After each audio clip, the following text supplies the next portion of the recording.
Plywood ലോറിയിൽ സഞ്ചരിച്ച് ആ കടയിൽ വന്നിരിക്കുന്ന കാഴ്ചയാണ് നിങ്ങൾ കാണുന്നത്.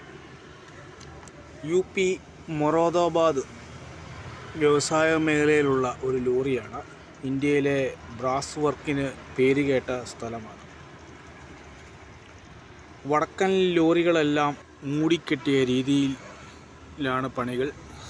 സുരക്ഷിതത്തിന് വേണ്ടിയാണെന്ന് തോന്നുന്നു. 10 വീല് ലോറിയാണ്. പടുതാ പണിയില്ല. ലോഡിംഗ് പോയിന്റിൽ ചെല്ലുക, തുറന്നു കൊടുക്കുക, ലോഡ് കയറ്റുന്നു, ഇറക്കേണ്ട സ്ഥലത്ത് തുറന്നു കൊടുക്കുന്നു. അവിടുത്തെ തൊഴിലാളികൾക്ക് ഇറക്കാൻ ഒരു കുഴപ്പവുമില്ല. കേരളത്തിലാണെങ്കിൽ യൂണിയൻകാർ ബഹളം വയ്ക്കും, ബോഡി സൈഡ് പൊളിക്കണം, മറികൂലി, ഇടകൂലി, ഡ്രൈവറെ കുറേ തെറിവിളിയും, കാപ്പിക്കാശ് കൊടുത്തില്ലെങ്കിൽ ഭീഷണിയും. ബൈ.